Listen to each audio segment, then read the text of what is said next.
Assalamualaikum warahmatullahi wabarakatuh. Sahabat channel Abu Jafar Official dimanapun berada. Puji syukur kita haturkan kepada Allah Subhanahu wa Ta'ala yang telah memberikan banyak kenikmatan kepada kita semua, baik itu kenikmatan Islam, iman, dan kenikmatan sehat, dan sempat, sehingga di hari ini kita masih bisa berjumpa di channel ini. Tak lupa sholawat dan salam semoga selalu tercurahkan kepada baginda Nabi Muhammad SAW, semoga kelak kita akan mendapatkan syafaatnya. Besar harapan semoga sahabatku semua selalu dalam lindungan Allah Subhanahu wa Ta'ala, dilimpahkan rizkinya, dan dimudahkan segala urusannya. Amin Allahumma amin. Salah satu nikmat Allah Subhanahu wa Ta'ala yang besar atas hamba-hambanya yang beriman adalah bahwa Dia telah mempersiapkan bagi mereka banyak pintu kebaikan yang dapat dilakukan oleh hamba dalam hidup ini dan pahalanya akan terus mengalir kepadanya setelah kematian menjemputnya. Tatkala di dalam kubur, penghuninya sudah tidak bisa berbuat apa-apa, sudah terputus kesempatan beramal, tinggal menghitung apa yang sudah dilakukan semasa hidupnya dulu. Namun, ternyata ada orang yang terus mendapat kebaikan yang mengalir di dalam kuburnya. Pahala dan keutamaan senantiasa terus datang silih berganti. Dia telah meninggalkan dunia yang merupakan negeri untuk beramal, akan tetapi tidak terputus pahala amalnya. Sehingga, senantiasa bertambah derajatnya dan pahalanya pun terus berlipat, meskipun dia sudah berada di alam kubur. Kira-kira amalan apa saja ya, yang pahalanya mengalir terus tak terbatas walaupun orangnya sudah meninggal dunia? Namun sebelum lanjut mari kita tebarkan syiar Islam dengan klik subscribe, like, komen dan bagikan informasi yang menarik dan bermanfaat ini ya. Sebagian jenis amal ibadah akan berhenti catatannya ketika amal ibadah tersebut selesai dilakukan. Sedangkan sebagian jenis amal ibadah lainnya tidak berhenti catatannya ketika amal ibadah tersebut selesai dilakukan. Malaikat akan terus mencatat pahala kebaikan untuk orang yang mengamalkan jenis ibadah tersebut walaupun orang tersebut sudah meninggal dunia. Nabi Muhammad SAW menyebutkan 7 orang yang catatan pahalanya terus mengalir. Mereka adalah orang yang melakukan kebaikan yang manfaatnya tidak hanya dirasakan oleh dirinya saja, akan tetapi kebaikan yang manfaatnya berkelanjutan, melampaui, dan tidak terbatas. Imam Zakiyuddin Abdul Azim Al-Munziri, dalam kitab At-Targhib wa Tarhib Minal Hadis Syarif, mengutip hadis riwayat Al-Bazar, Abu Nuaim, dan Al-Baihaqi, perihal 7 jenis amal yang catatan yang pahalanya berkelanjutan atau tidak terbatas. Hadis sahabat Anas bin Malik, Rasulullah SAW bersabda, ada 7 jenis amal yang pahalanya mengalir terus kepada seseorang di alam kuburnya, yakni 1. Orang yang mengajarkan ilmu. Yang dimaksud ilmu di sini adalah ilmu yang bermanfaat, yaitu ilmu yang menjelaskan kepada manusia tentang agamanya, mengenal Rabb-nya, dan sekaligus sesembahannya, ilmu yang memberi petunjuk kepada jalan yang lurus, ilmu yang bisa membedakan antara jalan petunjuk dan kesesatan, kebenaran dan kebatilan, serta perkara halal dan haram. Dengan demikian, jelaslah keagungan dan keutamaan para ulama yang terus memberi nasihat dan berdakwah dengan ikhlas, yang hakikat mereka adalah pelita bagi para hamba, mercusuar yang menerangi suatu negeri, kekuatan yang menopang umat, dan sumber dari segala hikmah. Hidup mereka sangatlah berharga, dan kematian mereka adalah musibah. Mereka mengajari orang-orang bodoh, mengingatkan orang-orang yang lalai, dan memberi petunjuk kepada orang-orang yang sesat. Jika salah seorang di antara mereka meninggal, maka ilmunya tetap diwariskan kepada umat manusia, dan tulisan serta perkataannya tetap beredar di antara manusia yang hidup sepeninggal mereka.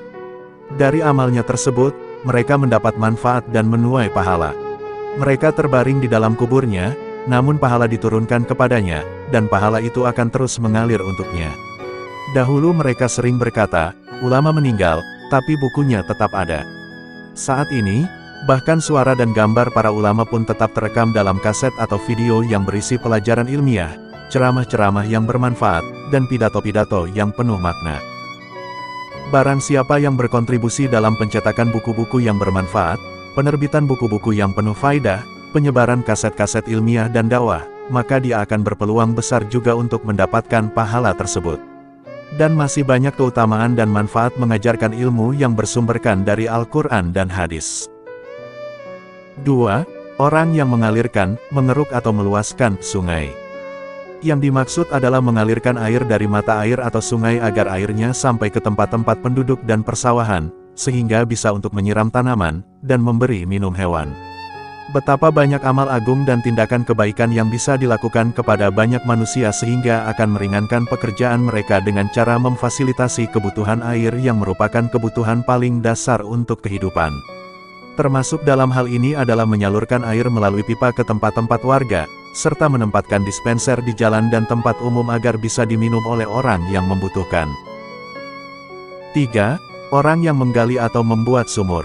Hal ini mirip dengan perbuatan di atas. Dan perkara ini dijelaskan dalam hadis Abu Hurairah radhiyallahu anhu bahwa Rasulullah shallallahu alaihi wasallam bersabda yang artinya, ketika seorang laki-laki sedang berjalan, dia merasakan kehausan yang sangat.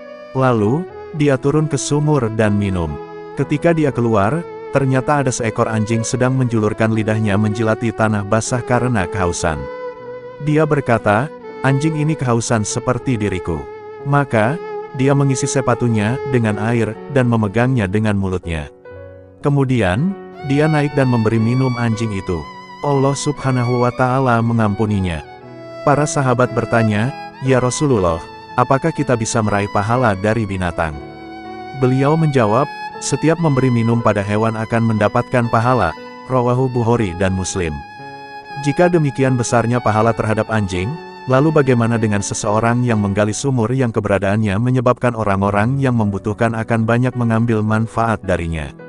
Tentu akan sangat besar pahalanya yang akan kita peroleh di kemudian hari. 4. Orang yang menanam pohon kurma. Sebagaimana diketahui bahwa pohon kurma adalah pohon yang paling baik, paling utama, dan paling bermanfaat bagi manusia. Barang siapa yang menanam pohon kurma dan menyebarkan buahnya kepada kaum muslimin, maka pahalanya akan tetap mengalir selama buahnya dimanfaatkan untuk dimakan.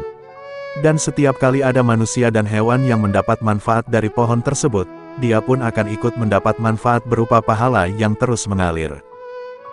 Hal ini berlaku untuk seluruh jenis tanaman yang apabila ditanam, bukan hanya pohon kurma saja, maka akan memberikan banyak manfaat bagi manusia. Disebutkan pohon kurma secara khusus di sini karena adanya keutamaan dan keistimewaan tersendiri pada pohon kurma. Sampai di sini masihkah kita enggan untuk melakukannya? Amalan tersebut mungkin amalan terlihat dan terdengar sangat sepele, tapi ternyata mengandung manfaat yang luar biasa. Selain itu bernilai pahala yang tidak terbatas walaupun kita sudah meninggal dunia nanti. 5. Orang yang membangun masjid. Orang yang Allah Subhanahu wa Ta'ala izinkan namanya untuk ditinggikan dan disebutkan secara khusus adalah orang yang membangun masjid.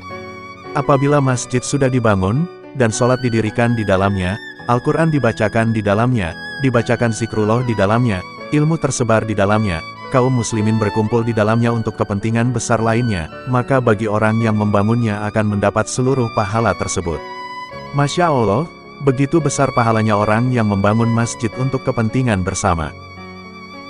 6. Orang yang mewariskan mushaf. Yaitu dengan mencetak Al-Quran atau membelinya dan menghadiahkannya di masjid-masjid dan tempat-tempat majelis ilmu agar umat Islam dapat mengambil manfaat darinya. Bagi orang yang mewakafkan Al-Quran maka akan diberi pahala yang begitu banyak setiap kali ada yang membaca, mentadaburi, merenungkan, dan mengamalkan isi Al-Quran tersebut. Dengan begitu besarnya pahala orang yang mewakafkan Al-Quran, yuk kita niatkan dari sekarang untuk bisa menyisihkan hartanya untuk bisa membeli Al-Quran dan mewakafkannya. 7. Orang yang meninggalkan anak keturunan yang memintakan ampunan baginya sepeninggal kematiannya. Mendidik anak, mendisiplinkan mereka dengan baik, dan semangat membesarkan mereka dalam ketakwaan dan kebenaran, sehingga mereka menjadi anak-anak yang baik dan anak-anak yang soleh-solihah.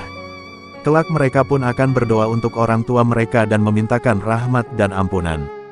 Inilah di antara hal-hal yang akan tetap bermanfaat bagi orang yang telah mati di kuburnya, bahkan pahala pun akan terus mengalir untuknya. Rawahu Al-Bazar, Abu Nuaim, dan Al-Baihaqi. Al-Munziri, At-Targhib wa Tarhib, Beirut, Darul Fikri, 1998 Masehi, 1418 Hijriyah, Juz 3, halaman 305-306. Adapun berikut ini adalah hadis riwayat Bukhari dan Muslim yang menyebutkan 3 jenis amal yang catatan pahalanya juga berkelanjutan meski orang yang mengamalkannya telah meninggal dunia.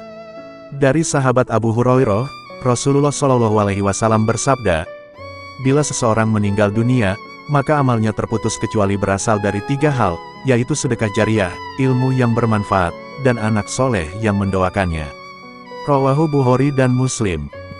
Dari sini kemudian ulama membagi dua jenis amal ibadah dari segi keberlanjutannya, yaitu tadi keberlanjutan tak terbatas dan al-qasir terbatas. Ulama juga kemudian melahirkan kaidah fikih yang artinya sebagai berikut. Amal tak terbatas berkelanjutan lebih utama daripada amal yang terbatas. Kedua jenis amal, yaitu tadi dan al-qasir, ini mengandung kebaikan yang sama. Hanya saja jenis amal yang mengandung keberlanjutan tadi lebih utama daripada jenis amal yang terbatas al-qasir. Wallahu a'lam bishawab. Demikian informasi yang dapat saya sampaikan, semoga bermanfaat untuk kita semua, amin Allahumma amin. Wassalamualaikum warahmatullahi wabarakatuh.